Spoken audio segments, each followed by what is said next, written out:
नमस्कार दोस्तों, सुप्रभात, राधे राधे। आप सभी का स्वागत है आज की सुज़सी बुलेटिन की इस क्लास में। सबसे पहले आज मैं आपके सामने सवाल ही रखता हूं, उसके बाद पेपर की खबर। जिसको सवाल सिर्फ देखने हैं, पूरी खबर नहीं देखनी है, वो सवाल देखकर छोड़ सकते हैं। इसलिए मैंने आज लास्ट में सवाल नहीं रखकर आज स्टार्टिंग में रखे हैं।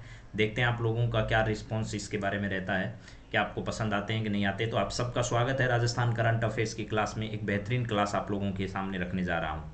सबसे पहला सवाल आप लोगों की स्क्रीन पर है कि 30 मार्च 2025 को, आपका पता है, राजस्थान का स्थापना दिवस जो है वो मनाया जाएगा।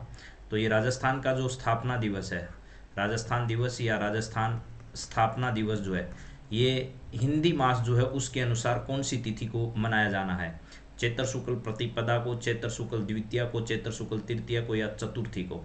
तो आपको पता होना चाहिए चैत्र शुक्ल प्रतिपदा जो है, चैत्र शुक्ल पक्ष की प्रतिपदा को यह क्या किया जाएगा, मनाया जाएगा। जो आप सब के लिए वेरी वेरी क्या है, इंपॉर्टेंट है। तो यहाँ पर सबसे सही सवाल 30 मार्च को, या सीधा सवाल पूछा जा सकता है राजस्थान दिवस किस दिन मनाया जाना है। 30 मार्च को राजस्थान दिवस मनाया जाना है। इस दिन चैत्र शुक्ल प्रतिपदा है और राजस्थान सरकार के द्वारा, किसके द्वारा, राजस्थान सरकार के द्वारा इसे बड़ी धूमधाम से क्या किया जाएगा, मनाया जाएगा। यहाँ लिखा है राजस्थान दिवस के अवसर पर राज्य के मुख्यमंत्री कितनी राशि के विकास कार्यों का जो है वो लोकार्पण करने वाले हैं। तो इस अवसर पर राजस्थान के मुख्यमंत्री 5 करोड़ रुपए की राशि के विभिन्न विकास कार्यों का शिलान्यास और लोकार्पण जो है वो करने वाले हैं। तो यहाँ पर सही आंसर इसका क्या होगा, 5 करोड़ रुपए की राशि के विकास कार्यों का यहाँ पर शिलान्यास और लोकार्पण राज्य के मुख्यमंत्री भजनलाल शर्मा द्वारा किया जाएगा। भजनलाल जी शर्मा जो है, इनके द्वारा क्या किया जाएगा, इनका कार्य होगा। इसके अलावा राजस्थान में प्रेमचंद बैरवा और दिया कुमारी जी 2 उप मुख्यमंत्री हैं, जिनके बारे में भी आपको ध्यान रखनी है। निम्न में से कौन सी योजना है या अभियान है जो बजट 2025-26 में क्या किया गया था, इनमें से घोषित किया गया था। तो निम्न में से कौन सी योजना और अभियान है जो बजट 2025-26 में क्या किया गया था, घोषित किया गया था। तो यहाँ पर बजट 2025-26 के बारे में बातचीत हो रही है। पहला तो विश्वकर्मा युवा उद्यमी प्रोत्साहन योजना है। जो कोई युवा अपना रोजगार खुद चलाना चाहते हैं, अपने छोटे मोटे व्यवसाय को स्टार्ट करना चाहते हैं, ऐसे लोगों के लिए विश्वकर्मा युवा उद्यमी प्रोत्साहन योजना, जिसमें राजस्थान सरकार के द्वारा जो है वो ब्याज मुक्त ऋण भी उपलब्ध करवाया जाता है। इसके अलावा मुख्यमंत्री शिक्षित राजस्थान अभियान भी राजस्थान में शुरू किया जाएगा। ये दोनों घोषणाएं बजट में की गई थी। तो यहाँ पर ए व बी दोनों सही आंसर आपके होंगे, यानी ए एंड बी जो है दोनों आंसर सही है। विश्वकर्मा युवा उद्यमी प्रोत्साहन योजना भी शुरू की जाएगी और मुख्यमंत्री शिक्षित राजस्थान अभियान भी राजस्थान में क्या किया जाएगा, शुरू किया जाएगा। इसके बाद अगर बातचीत करते हैं बजट 2025-26 में राजस्थान सरकार के द्वारा वंचित वर्गों के लिए कौन सी योजना जो है वो शुरू की गई है। इनमें से बजट 2025-26 में राजस्थान सरकार के द्वारा वंचित वर्ग जो है वो गरीब लोग जो हैं उनके लिए निम्न में से कौन सी योजना शुरू की गई है। तो पहली है पंडित दीनदयाल उपाध्याय गरीब मुक्त ग्राम योजना जो है ये राजस्थान में शुरू की जाएगी, ऐसी घोषणा बजट में की गई थी। और दादू दयाल घुमंतु सशक्तिकरण योजना जो है वो भी राजस्थान में घुमंतु परिवारों के जो लोग हैं उनके सशक्तिकरण और विकास के लिए शुरू की जाएगी। तो यहाँ ए एंड बी जो है वो आंसर आपका सही है। ए एंड बी जो है वो दोनों आंसर आपके क्या हैं, सही है।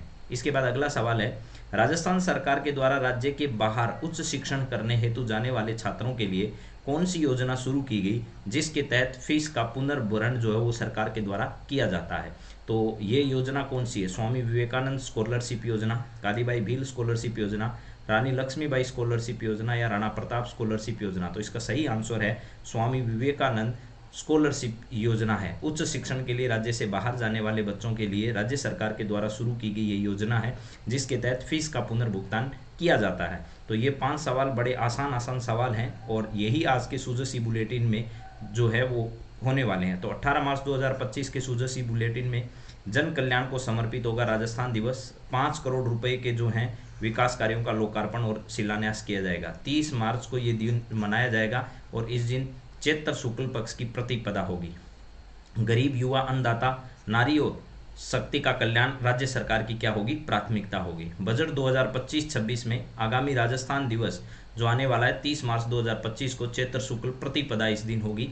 इसके उपलक्ष्य पर सप्ताह भर बहुत सारे कार्यक्रम जो है वो आयोजित किए जाएंगे, विभिन्न वर्गों का ध्यान रखा जाएगा और 5000 करोड़ रुपए के विकास कार्यों, मैंने सिर्फ 5 करोड़ लिख दिया होगा शायद सवाल में, तो यहाँ पर ध्यान रखिएगा 5000 करोड़ रुपए हैं। ये मैंने कहाँ लिखा होगा, 5 करोड़ रुपए नहीं है, यहाँ ध्यान करना। 5 करोड़ रुपए से कुछ नहीं होने वाला। 5 करोड़ रुपए तो टेंट के लग जाएंगे इनके, है ना।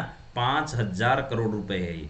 5,000 क्या है, करोड़ रुपए है। ऐसा थोड़ा मिस्टेक से लिखा गया, ये CR यहाँ पर मैं लगा देता हूँ, इसको थोड़ा ध्यान रखिएगा। 5,000 करोड़ रुपए की राशि के विकास कार्यों का यहाँ पर क्या किया जाएगा, लोकार्पण किया जाएगा। ठीक है, यहाँ पर है राजस्थान दिवस जो है वो आयोजित होगा और इसके कार्यों की समीक्षा भी राजस्थान के मुख्यमंत्री ने की है। इसके अलावा इस अवसर पर विश्वकर्मा युवा उद्यमी प्रोत्साहन योजना और मुख्यमंत्री शिक्षित राजस्थान अभियान भी क्या किया जाएगा, शुरू किया जाएगा। इसके लिए भी घोषणा राजस्थान सरकार के द्वारा कौशल नीति जो है वो लाई जानी है और युवा नीति है वो भी लाए जाने को लेकर के राजस्थान सरकार के द्वारा प्रस्ताव जो है वो जारी किए गए। इसके अलावा राजस्थान में 3 लाख करोड़ रुपए के प्रोजेक्ट जो ग्लोबल राजस्थान समिट के तहत हुए थे उनको भी आगे लाना है और इसकी मॉनिटरिंग के लिए एक मोबाइल ऐप भी लॉन्च किया जाना प्रस्तावित है। इसके अलावा नारी सशक्तिकरण के लिए भी किसानों और महिलाओं को प्रत्यक्ष लाभ हस्तांतरण जो है वो सरकार के द्वारा किया जा रहा है। किसान उत्पादक संगठनों का मेलों का आयोजन करके इनका लाभ जो है वो सीधे उनके खातों में पहुंचाया जा रहा है। इसके अलावा वंचित और गरीबों के लिए पंडित दीनदयाल उपाध्याय गरीब ग्राम योजना और इसके अलावा दादू दयाल घुमंतु सशक्तिकरण योजना जो है, ये दोनों योजना क्या की गई है, शुरू की गई है सरकार के द्वारा। ऐसा भी आपको मैंने बता दिया है कि गरीब परिवारों के सशक्तिकरण के लिए पंडित दीनदयाल उपाध्याय गरीब मुक्त ग्राम योजना, दादू दयाल घुमंतु सशक्तिकरण योजना राजस्थान में शुरू की गई है। इसके अलावा राजस्थान में कालीबाई भील स्कूटी योजना भी संचालित है जिसके तहत बच्चियों को स्कूटी दी जाएगी। स्वामी विवेकानंद स्कॉलरशिप योजना है जिसके तहत राज्य भर के बच्चों को स्कॉलरशिप दी जाएगी और उच्च अध्ययन करने वाले राज्य के बाहर जाने वाले बच्चों को भी स्कॉलरशिप प्रदान की जाएगी। राजस्थान मंडपम के बारे में कल भी बातचीत हुई थी। प्रदेश को नई पहचान मिलेगी और कॉन्फ्रेंस टूरिज्म जो है इसको बढ़ावा मिलने वाला है राजस्थान में। और मैंने बता दिया कि राजस्थान में इको टूरिज्म को बढ़ावा देने के लिए जयपुर में प्रस्तावित है राजस्थान मंडपम जो है वो मनाया जाएगा और राजस्थान के मुख्यमंत्री खुद इसके लिए क्या कर रहे हैं, तैयारियों का जायजा लेने हैं। राजस्थान मंडप में होलिस्टिक अप्रोच की साथ साथ सभी सुविधाएं जो है वो उपलब्ध कराई जाएगी और राजस्थान के अर्थव्यवस्था को $350 बिलियन बनाने के दिशा में कार्य कर रही है वर्तमान सरकार। ऐसा भी राजस्थान के मुख्यमंत्री ने कहा है। इसके अलावा राजस्थान में विभिन्न प्रकार की जो भर्ती परीक्षाएं मई में आयोजित होने वाली है उनमें अगर आप कोई संशोधन करना चाहते हैं तो संशोधन कर सकते हैं, जिसमें भूवैज्ञानिक सहायक, खन अभियंता, सहायक आचार्य चिकित्सा है, वरिष्ठ वैज्ञानिक अधिकारी है, जनसंपर्क अधिकारी है। और आयोग द्वारा 19 से 25 मार्च 2025 तक जो है अभ्यर्थी का नाम, पिता का नाम, फोटो, जन्मतिथि, जेंडर, इन नामों इन चीज़ों में अगर संशोधन करना चाहता है तो वो संशोधन कर सकता है। SSO पोर्टल पर जाकर जो है ये सारी चीज़ें आपको ध्यान रखनी है। ठीक है, और अगर किसी ने पात्र नहीं था उसके बावजूद भी, पात्र होने के बाद भी फॉर्म भर दिया है तो वो अपनी अभ्यर्थी आवेदना जो है वो विड्रॉ कर सकता है, वरना राजस्थान सरकार इस बार कड़ी कार्रवाई इस पर करने वाली है। RRDC के नाम से सोशल मीडिया पर भर्ती निकाली गई है जो कि फर्जी है। सरकार के द्वारा ये पुष्टि की गई है कि Rajasthan rural development corporation RRDC के नाम से जो भर्ती निकाली गई है वो फर्जी है। ऐसी कोई भर्ती राजस्थान सरकार के द्वारा नहीं निकाली गई है। समर्थन मूल्य पर सरसों और चने की खरीद की सभी तैयारियां सरकार के द्वारा पूरी की गई है। किसान 1 अप्रैल से पंजीकरण करवा सकेंगे और 10 अप्रैल तक खरीदारी जो है वो राज्य सरकार के द्वारा क्या की जाएगी, शुरू की जाएगी। तो सरसों और चने के बारे में ध्यान रखना। और गेहूं के समर्थन मूल्य पर हमने बातचीत की थी। सरसों का समर्थन मूल्य 5,950 प्रति क्विंटल है, वहीं चने का समर्थन मूल्य 5,650, यानी आपको कम से कम इतने रुपए तो मिलेंगे ही मिलेंगे। 5650 रुपये चने के और 5950 रुपये जो हैं वो किसके, सरसों के दाम जरूर मिलने वाले हैं। तो इन सभी जानकारियों के साथ आज की क्लास को यहीं विराम देते हैं। आप सब लोगों से अगली क्लास में फिर मुलाकात करेंगे जरूर। मैं उम्मीद करूंगा कि आपको क्लास जरूर पसंद आएगी। शॉर्ट एंड स्वीट में सारी बात हो गई है जितनी इससे रिलेटेड है। एक छोटी सी गलती जो यहाँ हुई थी उसको जरूर ध्यान रखना। ये 5,000 करोड़ रुपए का जो बजट है वो कहाँ लगाया जाएगा, वो लगाया जाएगा राजस्थान के स्थापना दिवस को मनाने के लिए सिर्फ। ठीक है, तो have a nice day, thank you.